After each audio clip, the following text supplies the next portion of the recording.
Hello everybody, welcome back to another Dark and Darker video. Today I am running Warlock in Highroller solo. And I have absolutely no gear on. This is a 0 to hero. And I am of the mindset with these runs that who needs gear for dealing with Highroller? It's not necessary. We ball. Right here, I'm hitting him with Hellfire right off the bat because he's an axe guy, and the axe ones are a little bit harder to deal with. The best way to kite them is actually to circle around them to the right and then crouch and put your head down every time they attack. And that is a good way to dodge them, but you can really only get off a good one hit in between with a magic staff before needing to crouch down again, so it doesn't kill them very fast. Now, I spammed Hellfire and Curse of Pain on all these guys down here for a while. That was like over a minute worth of footage there. And I get these items out of this chest that I blew up with Hellfire, and I just didn't want you guys to sit there and wait while I killed those forever. And there is plenty of loot on the ground here for me. A little bit of a shoe upgrade there, which is great. They're not the best shoes ever, but they're just a super slight upgrade.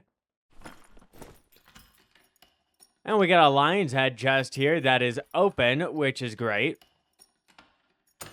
And we get a magic staff, a blue one with magical healing, and a perfect goblet there, which is like a good 60 gold. That magic staff, though, is the big find, because for doing Inferno on Highroller, you really need either a good weapon or a magic healing item, and this is both a good weapon and a magic healing item. Does a lot more melee damage, does a lot more magic damage, and it heals me a lot more.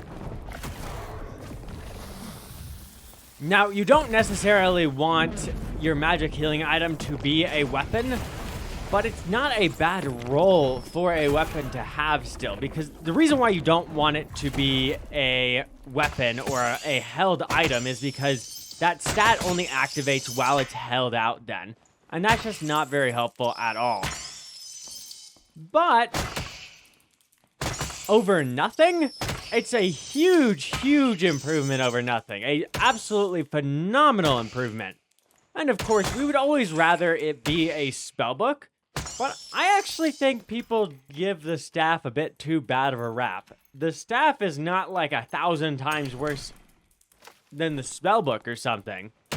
The staff is fairly decent, and it does more damage than the spellbook does. The reason why everyone wants to use a spellbook is because it casts faster. And if you cast faster, that makes it a lot easier to dodge enemies and do things like that. And especially with Warlock, it just really doesn't matter all that much, the extra magic damage, because a lot of the damage that you'll end up doing will be from Hellfire. On PvE, at least. The magic damage matters quite a bit for PvP. And I'm just going through the muck here. I thought I heard some people down to the south for just a moment there, although I'm not too worried. In the lobby before this, there was actually a whole bunch of Timmies in this match. And I call them Timmies, although honestly they're probably pretty experienced players because they were all going in just like me with barely any gear on, except for one rogue who had a couple of gear items, and even those weren't very good. It was just like a blue rapier and a couple basic rings. And the lobby is only 1/3 full right now. It's 5 out of 15 people, so this is not very dangerous. Even during prime time, I will oftentimes not get a full Highroller lobby. Not many people want to play it, and that's because if you are not getting out 100% of the time on Highroller, you are not making your money back, especially if you're not going to Inferno. And I'm going in with no gear on, so obviously that lowers my cost a lot, but most players cannot handle killing all this PvE, especially alone with no gear on. Warlock is particularly good for it, and I'm fairly experienced with cheesing the mobs. That's what I'm good at in this game. And I get a +2 strength ring there. That's a pretty good find for just off a mummy. And when you run it with more people, you actually end up getting less loot because there's more people in each room and they take some of the loot. Meanwhile, I can just take the best loot from each room and then just leave the rest of it. Sometimes I won't even loot regular chests or I won't kill regular enemies to go loot them, and instead I just run straight to skeleton champions, wraiths, lions heads, and that is a way more efficient method of earning money when you're in the Crypts part of the map. And you just can't do that when you're with a team. You guys could like split up or something and then come back together for PvP. But generally you want to stick together, that way you can take on PvP even better than that. And you don't really particularly want to split up. It's also way harder to avoid players when you are in a larger team because you make more noise. It's just way harder. But you don't really need to avoid players. If you have a full 3-man, you could actually just PvP people instead. And that's its own good moneymaker if you're actually good at PvP. Now, most people think they're way better than they are at this game. That's just kind of how games like this go. But I will tell you, especially with Highroller, it is really, really clear who is good at the game. And generally, it's going to be not you. And it's just like your 1% of players win all the engagements, especially because this game has a little bit of a reverse help system in that the better players actually get more help from the game itself due to gear. So the better players, the top 1% of players, are going to win basically every engagement they ever get in. They will hardly ever lose. And right here, I'm spamming Hellfire on this Skeleton Guardian, and we just want to put him down real quick and get some loot. Kills him pretty fast. I do got to watch out for the shield there, because shield can block the first Hellfire hit. I'm hitting it twice here with Hellfire, but it works out just fine regardless. And I'm going to Curse of Pain that stuck skeleton over there, so I get some health back while holding my staff out. These legs right here, those are the best find throughout this whole match. Based off it being percent rolls, I thought it was nothing. I didn't even know it was something while I was recording this video. I only realized it was something seeing it in my stash afterwards and trying to sell it. It has physical damage reduction on it, and these are the strength leggings, which people have decided are better for physical damage reduction setups nowadays than the plate leggings are. Especially because barbarians seem to be more likely to be run in Highroller, so your really, really, really rich players are running these heavy leather leggings, and they have physical damage reduction and projectile damage reduction, some other roll on there that I'm not remembering right now, and they have the white line with 3 strength. So that is an incredibly good item. That is a god item right there, and I hadn't even realized it. I ended up selling it for 400 gold, which I'd say gold is probably a good 3 times as valuable as it was last wipe. Everyone's just spending their gold at the shop. Not many people are bringing it into the trade lounge. And so there's a lot of gold being taken out of the game. And when I'm saying gold is more valuable, I don't mean like in terms of real life money or anything like that. I mean compared to gear. Gear is much less valuable now than gold is. And so generally when I'm doing these runs, I'm going to be picking up a lot of treasures. Gear is not as worth it to pick up anymore. And there's a person at the end of the hall, but they're crouching at me, and this is a pretty friendly lobby. We were all chatting before the game started, and I hear her chatting my way, and I did not record my mic on this one, but I basically said, I have a portal here, you can have it if you would like it. And then she's basically asking if I'm gonna try and kill her when she tries to take it. I'm like, nope, I'm going to Inferno, you can have it, go for it. And I'm mostly saying that because I want her out of there, because I want to go in that direction. I'm fairly certain I heard the Inferno portal spawn in that way. And so if I can get her to use that portal and leave, then I have a much better direction to go in. I don't want to be within range of her because it seems like more of a melee class than what I'm running, and would be a bad time for me. Warlock is really good within melee range if you have Blow of Corruption on, but if you have Phantomize on, it's really just a class to hide in the shadows like Rogue is. It's not very good for anything other than that. And an archer skeleton was trying to shoot this guy here and broke down the door, and he's trying to kill it. And, you know, he doesn't seem like he's out to kill me or anything. And honestly, I don't know if he even understands that I'm here. I don't really care, because if he doesn't understand I'm there, he's not going to have any good loot. I put those pants on, throw off my basic pants, forgot I could do that, and optimize my inventory a little bit, and now we are in Inferno. The Inferno in Highroller is very difficult, especially if you are in very basic kit. Your damage is not going to be high enough to clear things out fast enough to safely move to the next area, which is a huge problem.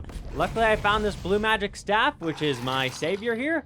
But if I did not find that, I would pretty much just have to get lucky with the circle to survive Highroller Inferno. Also there, that Hellfire is positioned perfectly to aggro the Hellhound behind it. I did not mean to do that. That was an accident. But here he comes running, and he's going to run back up those back stairs behind it and come get me, and I know that. So I'm just trying to see how maybe I can heal off of this skeleton. That's not going to happen. I see the dog coming my way. Try and Curse of Pain him. Don't hit, but I need to run. And let's heal up a bit off of this demon dog right here. They can be kind of annoying to heal off of, but they're a very safe enemy to heal off of because you can be in a completely safe room while doing it. Power of Sacrifice, be very careful with if you're trying to heal with that. And also, it does more damage to the enemy, so you get less healing off of the enemy. But you can stack it with Curse of Pain. And the demon dog's already dead, so there's that. And that was not a nightmare one, that was just the regular version one. Or I guess it's elite and regular with the Inferno mobs. But yeah, he was not a nightmare variant or an elite variant there. They have the shock collar, if that's a thing. And if you hit that, by the way, their shock collar, it is going to hurt you. So you either need to headshot them or whack them like in the back. If you whack them in the neck on the nightmare variants, they're going to give you a bad time. And there's a skeleton that is unspawned up there. That is a nightmare skeleton shield one. And those are kind of annoying to deal with because if you miss, you hurt yourself when you hit their shield. And right here, I'm just healing off of this archer.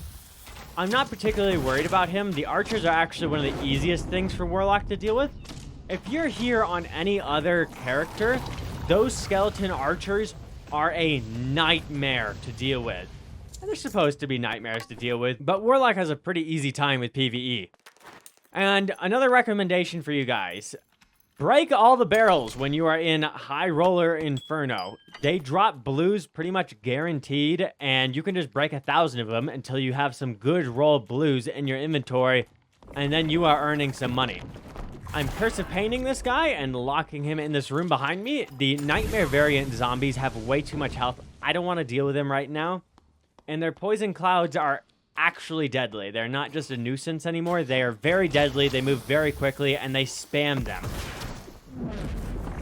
I'm whacking it with Hellfire through here.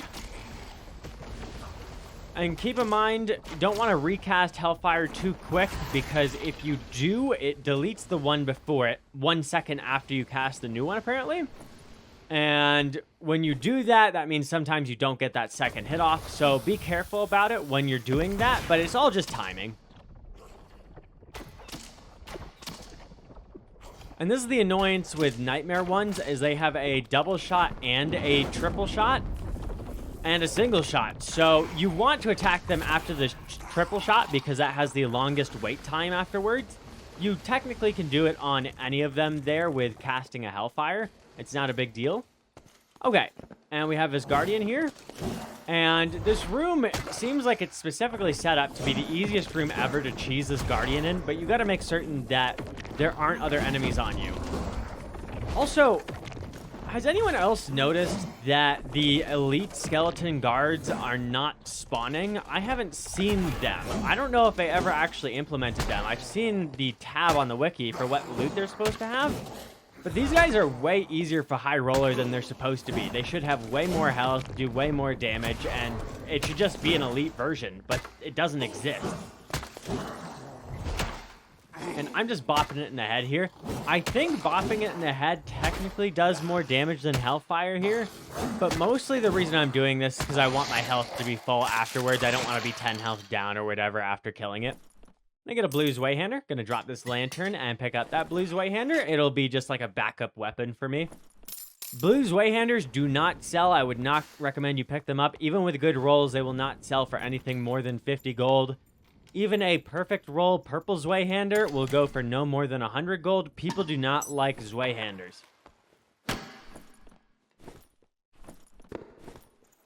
And I'm just dropping some of these extra items in here. And I'm dropping a lot of gear items is what I'm doing there because they take up a lot of space. And those gear items I had were not particularly good. We get some gloves here that I can wear, and they have +1 knowledge, which is great because that means I cast my spells faster. Would have been nice if it got me Eldritch Shield, but it did not.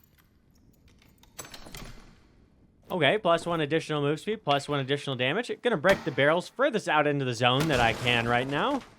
And we get some blue occultist boots. Those are good rolls. +2 weapon damage, +1 additional magic damage. Both good for Warlock. Not bad rolls at all. We get a Castilian dagger there, which is pretty trash. Rogue items just aren't really worth much anymore other than rapiers.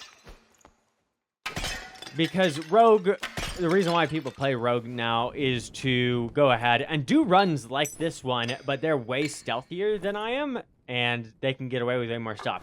Survivable has got to go for a perfect goblet. And honestly, just pick up treasure, guys. Treasure is more worthwhile per inventory slot than other stuff is now. Just way more worthwhile.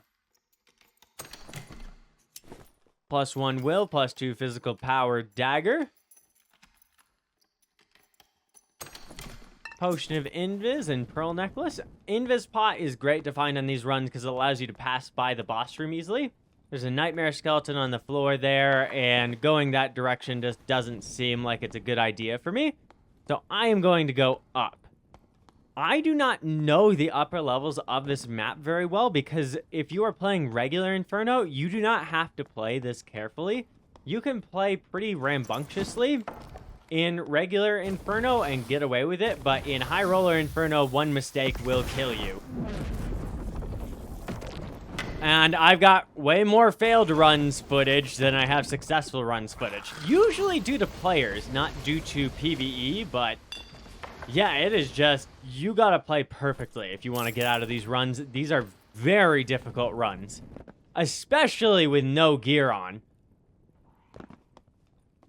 And if I were to bring gear items into this, I would bring first off a gray spellbook and a magical healing item. After that, I would want invis pots and then health pots.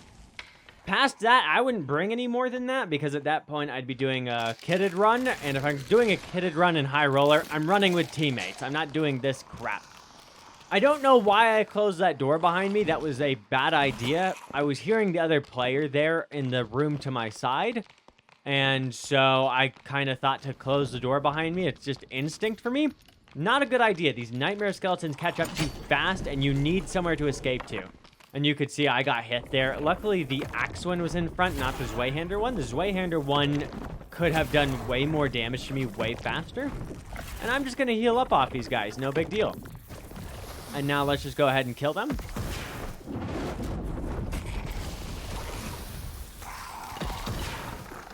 And we're getting close to the end of the round.